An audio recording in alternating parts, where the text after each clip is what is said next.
As an impulse purchase, I once bought a pet duck. All right. Where were you? It was in a rural, sort of a ducky sort of area. I was in the Hunter Valley, and there was one of those sandwich boards beside the road that said ducklings, $10. And I thought, that's good value. Like, I defy anyone to drive past that sandwich board and not at least be curious enough to go inside. Well, you're normally paying 12 or 15 for a duck. Yeah. $10 sounded like good value. Sorry, when was this? I would have been, like, in my early 30s. I think it was around 2007. And so ducks did exist at that time. $10 for a duckling. And that was pre the financial crisis, so people were spending big. That feels pricey to me for a duckling. Yeah, they're not really a one-off cost. As a city boy, that felt like good value. Well, that's I don't know what the going rate for a duckling is. The fact that you said, as a city boy, like, why would a city person be buying a duck to take home? They're pretty cute, though. Well, I did learn that. Like, I was with my then-girlfriend at the time. Chicks love ducks. He told this duck story just so he could brag at a girlfriend. We didn't really think it through, it's fair to say. Like, I lived in an inner-city studio at the time, like a studio apartment, not really a duck-friendly place. What did you call it? Lenny. How long did you have Lenny for? Why did Lenny... I had Lenny... Till he got the fox. Well, I saw this sign, foxes, only $8, and I said, you can't drive past that sign. I think I had Lenny for about 3 weeks before I found alternative arrangements for him. What were the alternative arrangements? What did you do to Lenny, Chris? So we had a family friend who had a farm. Oh, well, you know what it means when Lenny's gone to live on a farm. Yeah. Because I remember my brother said to me once, I said, oh, my friend Michael, his little dog's gone to live on a farm. And my brother said, that actually means that the little dog's been put down. I went, the whole family went to live on the farm. As it turns out, no sooner had Lenny moved to the farm than he was eaten by a fox, like on his first night. Oh, so he was way safer in my apartment than once he was led into the wild. I'm sorry to bring a downer on the Lenny story, but it wasn't a happy ending for him. That's so sad. That's a real... I don't really have any other questions because that's just a real sad way to end.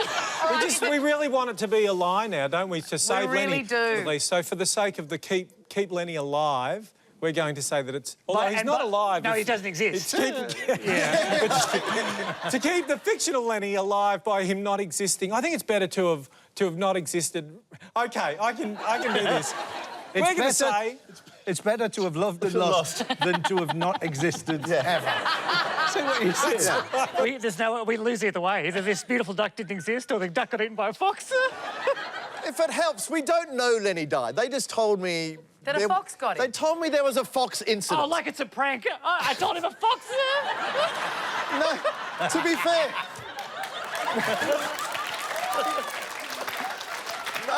No one ever told me he got eaten by a fox. OK. They said there's been an incident with a fox. There was an incident with a fox. We looked out and we saw Lenny riding a fox. I hope it's a lie. Yeah, let's go lie. We're saying it's a lie. Unanimous. Is it a lie or is it the truth? You can make us sad. The story of Lenny is, of course, true.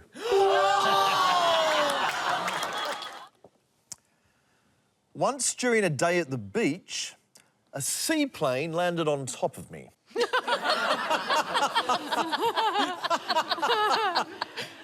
Yeah. Lie. It's a very quick round, isn't it? Yeah. You've never been to the beach a day in your life. I think you can just tell us about... Well, we can see... You're at the beach. I was at the beach, yeah. Which and beach? were you beach? sunbaking or were you swimming or what were you doing at the beach? At what point in the day? No, like... At the point... let's go for the point where the seaplane landed. Because I'd love to tell you the journey to the beach was quite eventful. Not as eventful as... Focus mainly on the seaplane. I was in the water at the time. Ah. Interesting. Yeah. Which beach was it? I don't know if you know Sydney, it was Pittwater. OK. Did you sustain any injuries from this incident? No. A seaplane landed on you and you have 0 injuries. Were you disguised as a boy? I was a boy. Were you a boy who was disguised as a boy? No, I was. No, I was just. I think I was on a surfboard at the time. Oh, OK. So seaplanes are the planes that have the big kind of buoyant sort of skis skis on, that they on the land bottom, on, yeah. and they land on the water. Is that right? I think so. Yeah, they. You think so? One landed on you. No, I think that those. They've got the big floats They're on the planes with twin hulls. Right, and when you say it landed on you, were you struck by one of those hulls? No, amazingly, I wasn't hit at all. You were between the hulls. It was almost an act of genius piloting. Whoever the pilot was of the seaplane registered where I was in the water and managed to land the seaplane and was neither a metre too far either side, so I actually bisected and went through the 2 twin hulls and he completely missed me. Wow, that's unbelievable. You say that? What happened directly afterwards? No, but it had sort of gone over me and it had quite a bit of momentum, so it was miles away from me by the time I'd kind of digested the whole thing that had happened. I was in shock, I think. I would have thought that where you land a seaplane, like surely they knew... Not to land To there. not land... Not land where the swimmers are? Yeah, that's my point. Yeah. You would think that. Like actual planes, there's only certain landing strips where they're allowed to land, and I think it has to do with depth or something. If they go too far away from the designated landing strip, they get into trouble. You're saying this with authority. It is a thought you've never entertained until that question was asked. You just then were like, Wikipedia. No, I think we did inquire afterwards about why it had to land. Oh, who to? Who did you inquire to? Well, No, the plane, sorry, the plane was miles away by the time you had digested what had happened, to quote you back to yourself. Yes. This is being Right. very aggressive And now. Just relax. It's just a game, Charlie. being Just... lied to here. I'm Get being back in lied the bag, to. Frank and team. What is your verdict on this? No. What inquiries were made and where were they made? Once I'd gone back to shore, we went to the office of the seaplane and just sort of made sure everything... You know, like when Where you was have an that? accident, you exchange rego details. There was a little bit of that. And we all agreed they could actually improve their safety measures. If there's anyone from CASA or the Safety Aviation Place watching tonight... You've really taken your time getting the message out there, I will say. You've gone, do you know what? It was 30 years, but tonight's the night. Well, I haven't had a platform until tonight. I think... All right, what do you think? I think it's rubbish. Yeah. No, Unanimous? Look, he did an incredibly good job, but what do you think, Michaela? I don't know. I feel like it could be true. Really? There's something in me that goes, it's true, and I don't know why. No, I didn't mean to get that aggressive. I just felt it crossed the line from being fun into something almost personal. But It was so It seems insultingly just- far-fetched. Can I just say, I've been more afraid of Charlie tonight than I was of this fucking seaplane. What's the verdict? We're going to say that it's a lie. It's a lie. Chris, is that a truth or a lie? That one is true. I'm so sorry. Chris, you can start us off and show us how it's done. As a child, I decided that I could never be friends with anyone whose name starts with the letter D, and I've continued this habit into adulthood. So no Barrys, no anybody. No D. No, Barry's fine. Oh, Barry's Barry's a joy. When I meet someone called Barry, it's a Barry's huge fine. relief. It's fine. If Barry was called Darry, we'd have a problem. The loud music has affected. When did this start?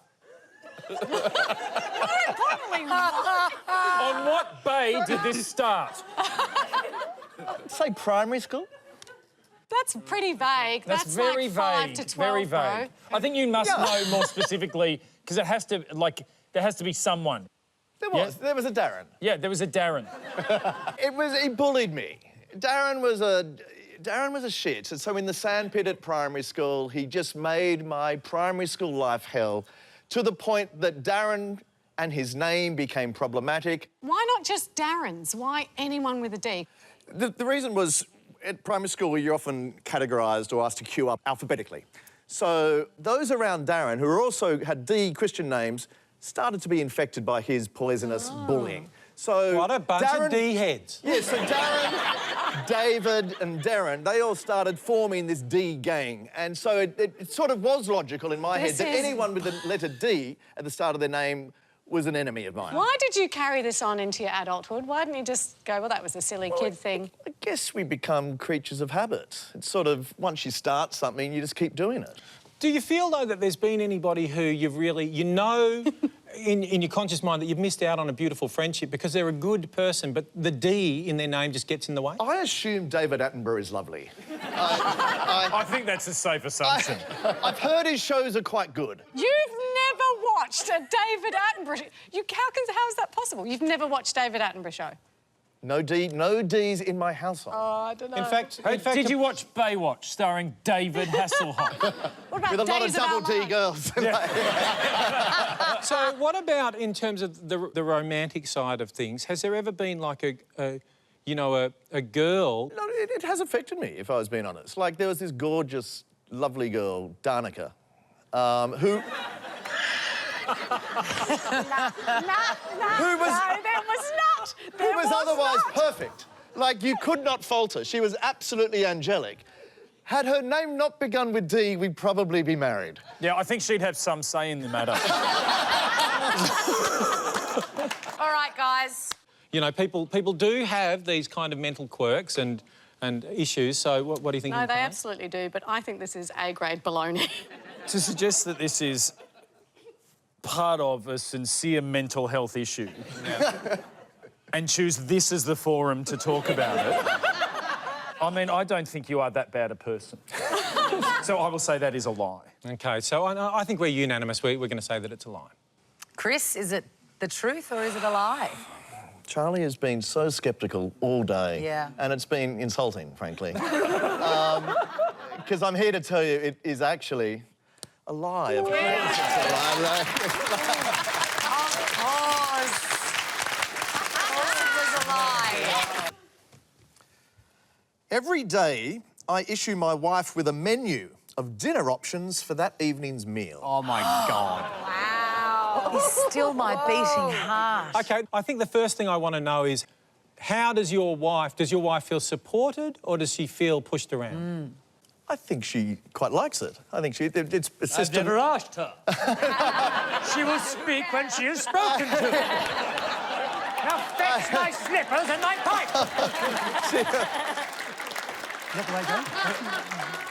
Look, it's been going on long enough that I think it's a fair assumption that she likes it. Right, OK. Do you have any favourites? Like, are there any repeat features? Because I know when I think I have a similar situation going on at home, I'm like, yep, it's basically the same 4 things on rotation. Or do you have an endless stream of options? It's funny because I'm going to be in trouble now. I'm going to be in trouble now.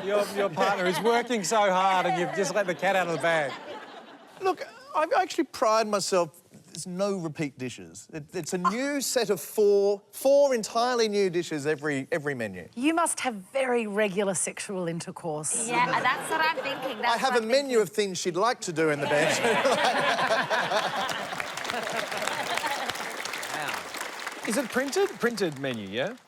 Or is it just a sort of... I get my calligraphy pen. No, it's normally... It'd be an email or a text, probably.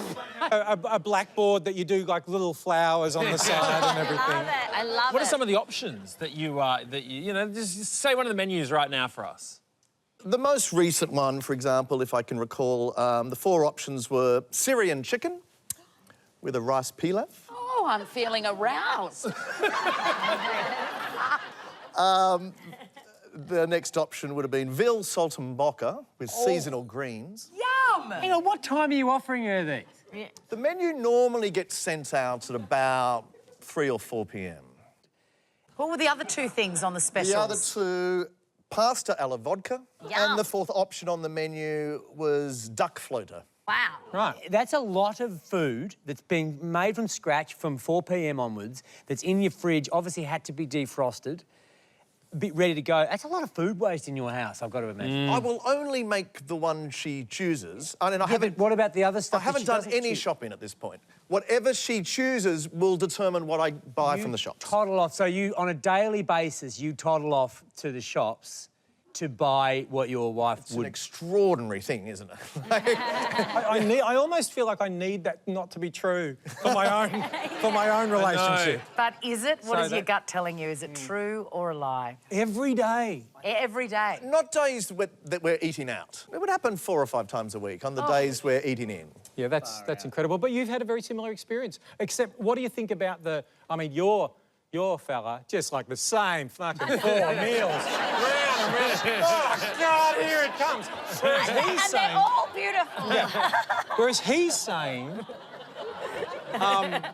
different ones every single time. Does that stretch the plausibility to breaking point, or do you still... That stretches the plausibility. But look, I might not be the perfect person for this show because I'm very gullible. I'm inclined to think it's true. What do you think? Well, Chris is very verbose and he's a very confident public speaker. But I would have thought if I were Chris and it was the truth, I would have tried to put a couple of ums and ahs in there. But red herrings, sort of. Maybe that's against his...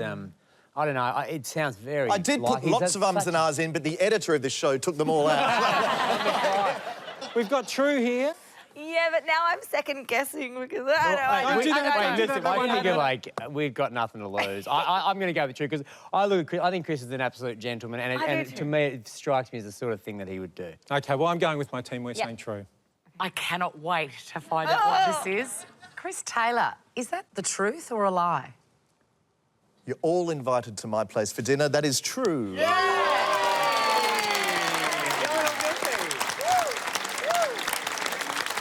lucky wife. You have a lucky wife. And I'm in the doghouse. Thanks. It's true. Chris really does issue his wife with a menu of dinner options. That is so impressive.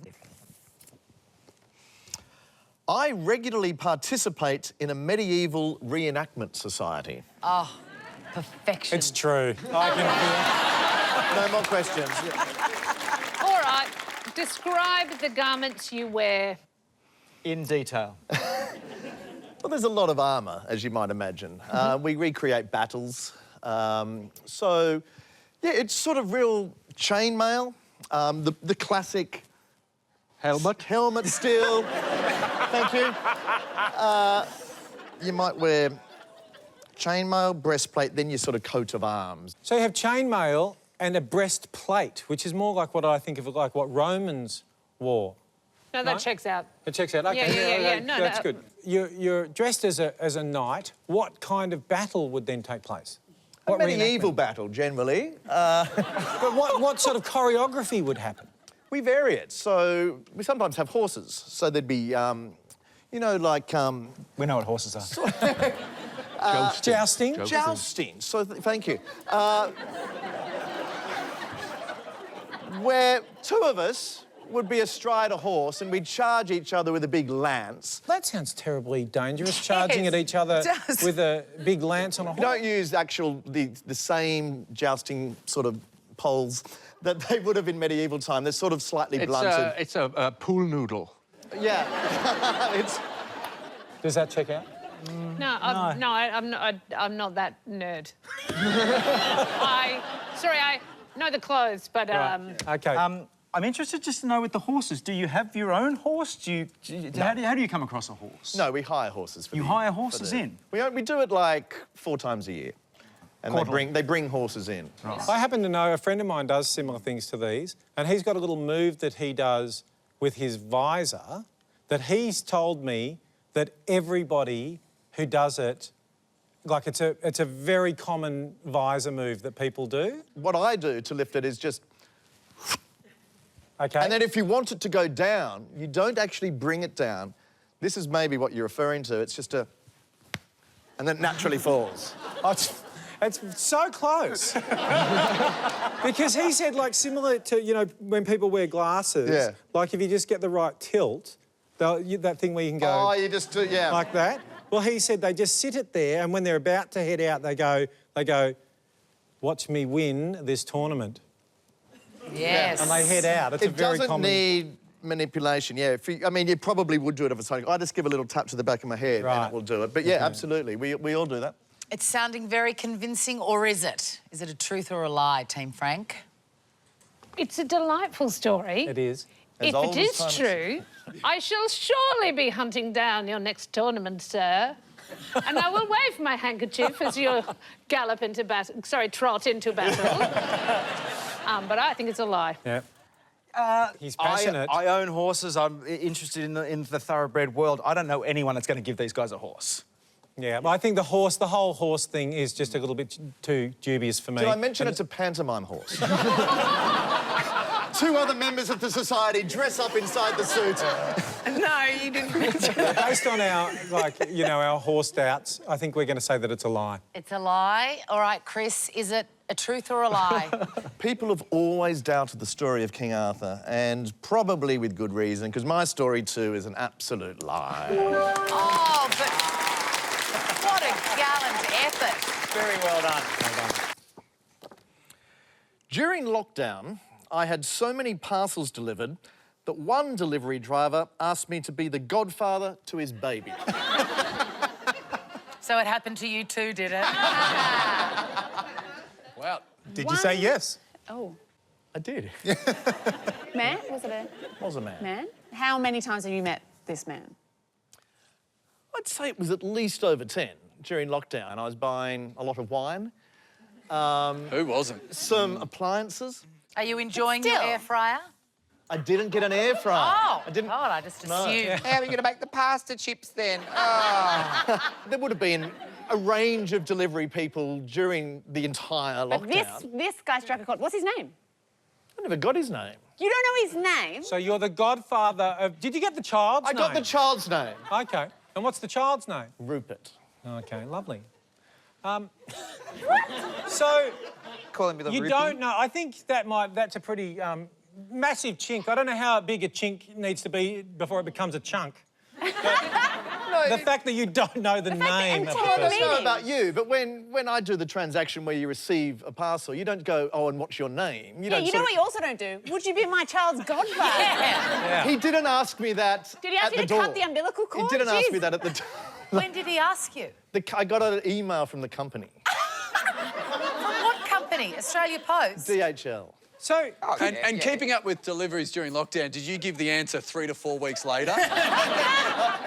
You become the godparent, don't you, at the christening? Is that right?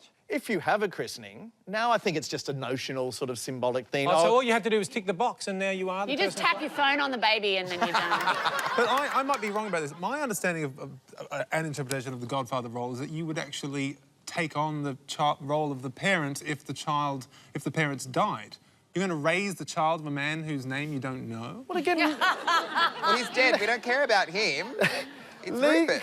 Historically, as I said, I think that is what godfathers do. Yeah. I think now it's a bit more relaxed. With the bestowing of your role as of godfather, was it all done via email, via the receptionist at DHL? Because otherwise, why haven't you got the father's phone number in your phone under his name? Because we never had that relationship.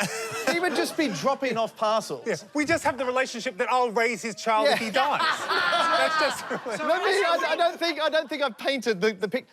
We talked a lot. Like, how are you getting... I love my Australia Post How are you guy. getting on in lockdown? How are you getting on? Oh, more wine, I see, Mr. Taylor. You might want to slow down. We had a lot of banter. But even though you seem to be an alcoholic, if something happens to me, I want my child to be in your care. So he emailed and said, they want to ask you a favour, and you wrote back, sure, and then they wrote in an email asking you to be godfather. I got an email from head office. It said, we understand the delivery man and you have been discussing the impending birth of his child, which we had been. Yes. We had actually, he did tell me that his wife was expecting. Further to your discussions about the child, he's had the child and sort of for kicks, he wants to know, would you be interested in being the godfather? And I thought it was sort of a joke, I must admit. And I wrote back, yes, I'm keen to hear more. Were you nervous signing for packages after that, just in case, like, it's Rupert? You're like, oh, no. This happens. Have you met the baby? No. Do you? I'm not a good godfather. He also said I'm not the sole godfather. Like, there's like a couple of godfathers. He delivers to a lot of people.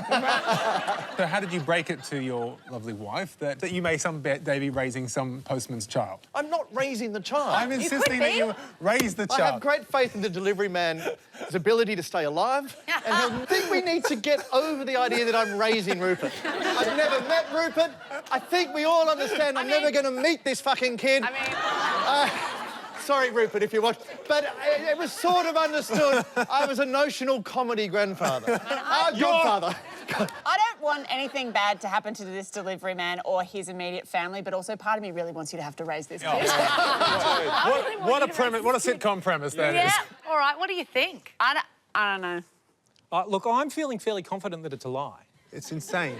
I could believe that somebody would ask that as a joke, like Which the is delivery exactly person. my story. But coming through the emails and everything, it's just not ringing true for And me. even if it were true, he asked, he shouldn't have said yes. So no. That's 3 lies. I mean, I'm no celebrity mastermind, but that's unanimous.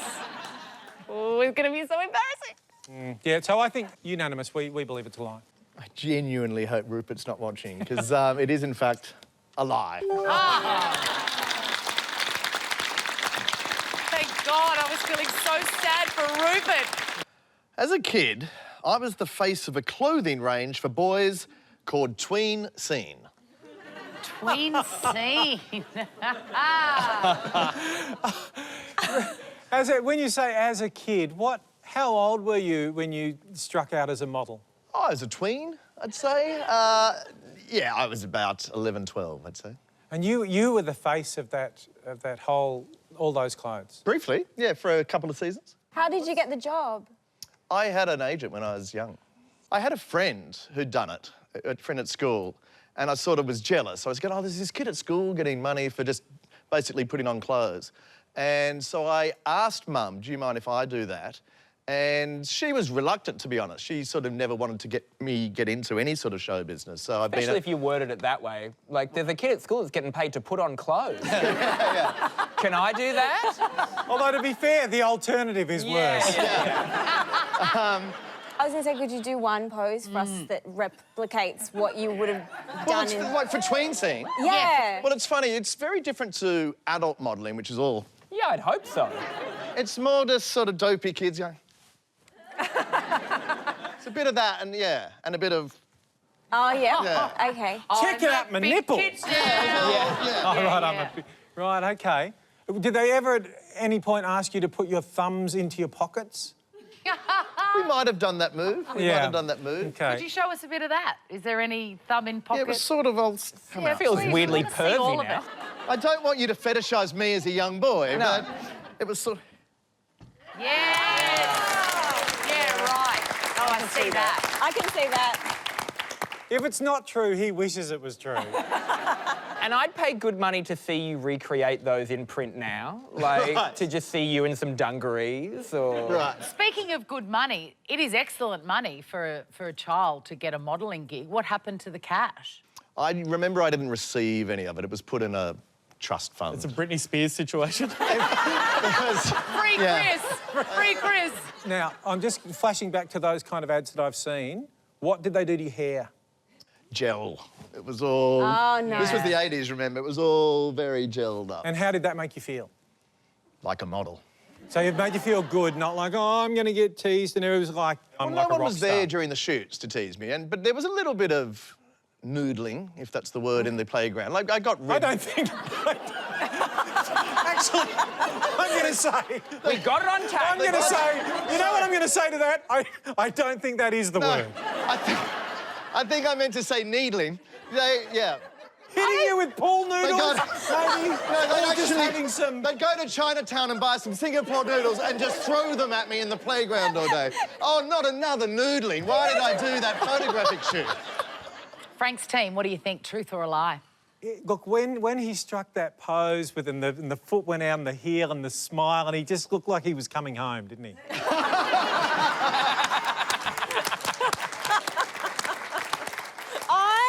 I've never heard of tween scene, and I don't think the word tween came about until the 2000s, maybe. So I don't think that's an 80s word, so I'm going to say it is a lie. Can I just say to that, this label coined the term tween. It was very ahead of its time, not just from a fashion point of view, but from a language point of view. OK. What do you think, Dane? Oh, you've got me with the tweens did come in late. No, I'm gonna say true, and then I'll leave it up to you. Oh, no! Don't do that! I was feeling so good, because, like, I don't really have to take responsibility for this. Imagine if this is how juries behaved on murder trials. Like, I don't know, I'll leave it up to you. I'm trying to decide if the tween technicality issue is enough. Look, I've got this weird feeling it's true. So I'm gonna go with Dane, and we're gonna say it's true. It's true. All right, Chris Taylor, is that a truth or a lie? I want to know too. Tween scene is, of course, a lie. Here you had it. Was on that.